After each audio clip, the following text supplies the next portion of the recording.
Victoria Crawford, Debbie Gibson, and Tim Malcolm are in the house for TNA Unbreakable. They had some celebs in the crowd. It was giving me some flashbacks there for a moment. Joining us here, Victoria Crawford, a legend in women's wrestling. So Foxy, Alicia Fox, moving along. Sydney Akeem. Okay, so Reggie, and this is a while ago. Okay, this is a while ago, but we're still talking about it. He accepted Moose's open challenge. So Reggie, Sydney Akeem showed up here in TNA, which is dope. And his opponent from St. Louis, Missouri, weighing in at 185 pounds, Sydney Akeem. Well, Moose asked for a high flyer. To be fair, it don't get much more high flying than Sydney Akeem. Some of the things this man can do are pretty much. So yeah, that's dope. He's been ripping it up on the indies. Okay, so during a mixed tag team main event at TNA Unbreakable, the fans started with chants of Utessa, which went to "She's a racialist" and "Racialist" as the match went on. So she ain't gonna live that down, and I know WWE are hoping that does die down so they can bring her in. They're eyeballing it, and they want that stuff to die down, and they want her to prove she can like be backstage and not piss people off and stuff, and then they want to bring her in. TNA Unbreakable ends though with Matt Hardy inviting Nick and Ryan Nemeth to the Hardy compound. I would proceed with caution if I were you. All right. I am glad you are having a terrible evening, you treasonous Nemeth brothers. I would like to invite you to a place that may end up being your final destination, the Hardy compound, where you will suffer deletion. Yeah, those have been played out for a while, you know, and Ryan Nemeth just... people aren't going to get behind that dude again. Introducing, so here's the brand new TNA International Championship. And again, TNA just banging it with another great looking title, as they do, just banging it spot on. So El Hijo del Vikingo will be on April 27th here. So in a few days, he'll be there at Rebellion for Ultimate X. And there you go. Get some reps in TNA. He's wrestled there before, but yeah, he'll be in WWE in some capacity in their AAA stuff, whatever. John Cena praises Joe Hendry. So we got a lot of Joe Hendry stuff. John Cena praises Joe Hendry, talking about meeting him at the Rumble. We had Hendry, of course, in the Rumble, taking on Randy one-on-one at Mania. And a lot of morons are saying that he got squashed and all this. Well, I mean, maybe it's a bit of a squash, but people just saying like he was buried or he can't come back from this or this was a bad look. It's like, Dummy, yeah. It's so stupid, man. TNA is sort of accepting this role of like, we are NXT adjacent. We're like as good or just below or maybe just barely above NXT. That's what TNA is like establishing themselves at. So yeah, man, I don't know what to tell anybody. If someone showed up from NXT to challenge Orton, I'd expect him to beat them in 4 minutes too, right? It's not the end of his career. He's been seen being eliminated from the Rumble by Roman, and he was RKO'd and beat by Randy Orton on last minute's notice. And it was also last minute for Hendry as well, if you think about it, if we're talking kayfabe. He's never competed with anyone the caliber of Randy Orton, and that's all. He's one of the GOATs. Randy is. So I don't know. It made sense, and they gave him like a viral moment, like the moment from Mania, as far as like, that's the one I'll never forget. And he did the company a solid, and he shows that he's a team player, and he will be rewarded for that in the long run, much like Karrion Kross is being rewarded, it seems, right? Coming into this new year, like WWE year, Mania to Mania. And I think Joe Hendry, all he did was put the TNA title on the map, and this is what is called leaning into perception and rolling with the punches, right? So AEW, for instance, not to make it about them, but we can make the comparison to TNA then. TNA was always trying to be WWE, and we're going to compete, and we're da-da-da-da-da. They even went head-to-head, and they just became WWE light, and people on it, and they had to go reinvent themselves and then reintroduce their history, but like in a way that, you know, they had to really do work there. And now look at them. Whereas AEW, you know, they don't want to accept, like, no, you're the number 2 Fed. Well, I mean, we're the challenger brand. Like, they'll say it now, but let's be honest, the Sickos won't accept it because for years, that's what, and, you know, Meltzer won't really accept it. And Tony Khan for years, and everybody, well, a bunch of people were like, you know, they're going to take over WWE and da-da-da-da-da, right? And they're running laps when they beat Nitro and stuff. So it's just cringe. And so they got to get away from that. TNA had to get away from that, okay, and really rebrand themselves to get it back to where it's at. And so in doing that, they are working with WWE. So fans didn't think, like, fans would be more pissed if Hendry took Orton to the limit, bro. And then Meltzer's like, no other company's world champ. Right. It's like a different level of world champ. Like I always say, TNA's the Canada company. Like they do lots of shows in the States. They do lots in Canada, but they're owned by Canadians, and I'm fairly certain still, right? They are owned and primarily operated, at least at the highest levels, by people based out of Canada, dude. So again, it's like ECW would never let their world champion lose to, what about when Taz beat Mike Awesome or whatever? You know, like he was a WCW guy. I get it. ECW was working with WWE a lot. And so they had Taz beat Awesome real quick or whatever. Like, I don't know, Dave, we'll talk about it later, but he's like, name a time in history when a company's world champion. It's like, bro, it's TNA. They're not in this delusion that they should be beating Orton at Mania or whatever. It's just such a mark fantasy. Everybody wants the mark fantasy, you know, instead of just being realistic about stuff. So stupid. And then, yeah, the AAA talent that's going to float between both, and then I don't know, man. They're just growing and growing. And again, everybody wants the AEW monopoly, but nobody wants WWE monopolizing, or it's not even monopolizing. It's just expanding globally, right? You each get a Fed in each country. Go at it. Let's see who does better. I'd want to be the Japanese Fed for WWE. I would. I'm so sorry. I know some people don't get it. Like, because we want New Japan history and all that to be on the biggest platform it can be, and the people to get trained the best and have long careers and stuff like that. I don't know. Anyways, though, John Cena praises Joe Hendry, which if people think, again, he's getting buried, or is he getting super over and more eyeballs are on TNA now? You guys talked about Dom, Randy, Logan. I'm still pissed off. It seems like I'm the only guy up here that believes in Joe Hendry. But besides that, no, you're not. No, I thought so. Joe's awesome, and I got the chance to meet Joe at the Rumble face to face, and he had a small moment in the Rumble, and he's like, "Hey, you're good at this. How do I make this more?" And I gave him some advice, like you don't. You go out there and you be yourself and you make your moment your moment. When you try to make your moment more than is given, that's selfish. That's super good advice. And you're a small piece of a greater show. And I thought he did excellent at the Rumble. And last night, I thought he was brilliant. What I got to do is if I don't know that kid, I got to know him. He got to do his stuff. He got to be in a WrestleMania match with Randy Orton. Hell yeah. And he got a fantastic moment in giving Randy his 20th WrestleMania. But we got an introduction. See, everyone's crying. He gave Randy his 20th Mania. We don't think about that. He would have had no match. The other thing, this makes me believe what Joe Hendry said, that he's going to end up facing John Cena, like before Cena retires at some point. He hit Rumble, Mania. His deal's up in 26. He'll be in WWE.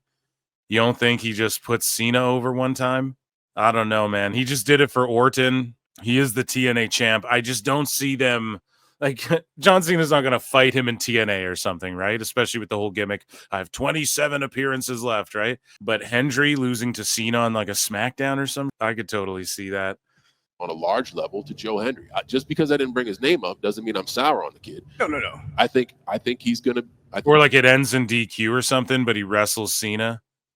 You know, but it ends in some of like whoever on SmackDown's trying to get to Cena or whatever. I think he's going to be a major player, because I hope not. He loves it. He loves it, and he gets it right. He hates it. But speaking of the cool thing is, I like him. I don't. There's the chemistry. Yes.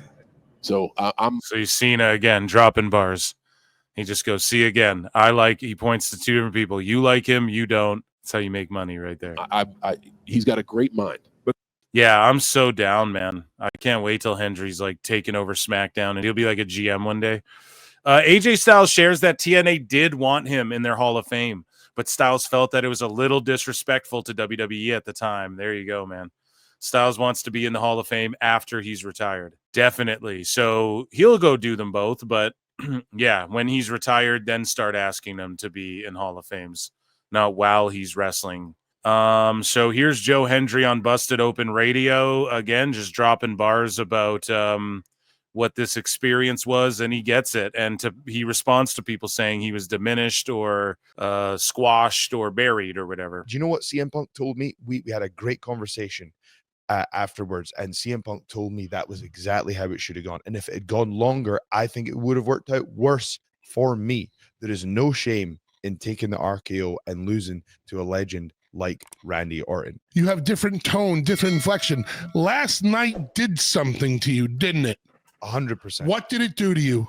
When John Cena won the championship, I was walking through back to the little room that I had, and John Cena, the camera crew's filming him. He's just won the championship, and he comes over to me, and we had a conversation very similar to what he said on Pat McAfee, and he was like, "You did exactly what I told you to do at the Rumble, and you were great tonight, and you're going to be a major player." Convince Boom.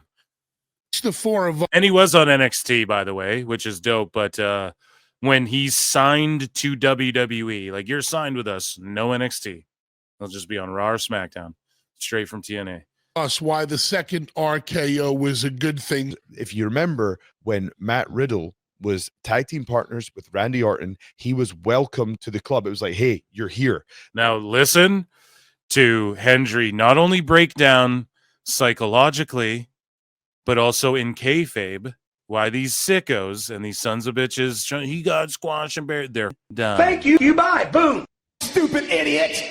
So listen to Hendry break down in kayfabe and in reality what that RKO signified. And you were great tonight, and you're going to be a major player. Convince the four of us why the second RKO was a good thing. If you remember when Matt Riddle was tag team partners with Randy Orton, he was welcomed to the club. It was like, hey, you're here. That was like an initiation. It was like he took a lot of those secondary RKOs and he got the pat, and it's like, you're here. You're part of the team. And also, what did he do after the RKO? He did my spin and then did his pose. And he did give you the pat on the chest. Yes. And as John Cena said this morning, he says, we got an introduction to Joe Hendry last night. And Randy doing that reinforces the things that I do. Imitation is the sincerest form of flattery, and that's why Randy did that. It was putting it over. Now, if Randy did the spin and then did like a like a jerk off sign and splooged on Hendry, or you know what I mean? Like if he was like, yeah, and then suck it, you clown, or like spun around and held up an OVW sign or wiped his ass with a TNA shirt. Yeah, that would be right. You get super kicked into a box that says to OVW. Like, yeah, that's burying you, bro. But he put Hendry over by making it his own. So tremendous mind, man. TNA talent not concerned by Joe Hendry. So they asked people in TNA, are you concerned, right? TNA talent are not concerned by Joe Hendry losing in 3 minutes to Randy Orton at Mania 41 because they're not a bunch of marks. Joe Hendry posts this. Look, I got my debut WWE trading card with Randy Orton. They made the RKO into a say his name and he appears out of nowhere. It's on 422. So that makes it collectible all on its own. Okay. They made this iconic moment, dude, into a Tops Now card. And it says TNA World Champion, like on a WrestleMania Tops WWE card, guys. Do you understand, man? Oh, God, I'm so happy for this guy. And it says Joe Hendry, Randy Orton. Like says Hendry's name first. And it goes, TNA World Champion Joe Hendry sent the WWE Universe into a frenzy as he answered Randy Orton's open challenge at WrestleMania 41. Holding his own against the Viper, Hendry hit a signature spin around before catching an RKO out of nowhere. Emerging victorious at his 20th WrestleMania match, Orton raised Hendry's arm in respect before delivering one final RKO. God, that's gotta feel good, bro. That's gotta feel so good if you're Joe Hendry. They're like, dude, we made it into a tops card. Oh my God. And it's Orton's 20th. Could be his last. We don't know. 2. We don't know. How many's Orton got? 2, 3? We were talking the other. Well, is he healthy for all of them? Look at KO. He just fell off. Punk came back from AEW. What happened? Miss Mania. You don't know. Orton, that could have been 20, and that's it for me. We really don't know, man. God damn. That's just so awesome to see. And if you're a TNA mark who I'm talking, like, I've always kept my fingers on the pulse, like even when it was EC3 and, you know, when people shat on it at its worst, you know, when it was on the Pop channel and stuff, I was still at least staying locked in as much as I could. And it's just so good to see that they're just taken seriously now. And then all this time later, it's like, you know, we're getting Abyss in the video games and Joe Hendry showing up as the world champ at Mania and being put on the back of Topps cards because card pulling is super popular again. And, you know, Jordan Grace crossed over. Now she's signed and we're getting like MSK and the Rascals crossing over and everything. I don't know. It's just what a time to be alive. And it's cool that they share libraries and stuff like that. I'm going to check in with chat, but to end TNA news here, Hendry returns to the Ariel Helwani show, and he talks about when he found out that he would be at WrestleMania. Gives us the lowdown. Can I ask, when did this first get on your radar? When did the possibility of this, you at WrestleMania, first come across your desk?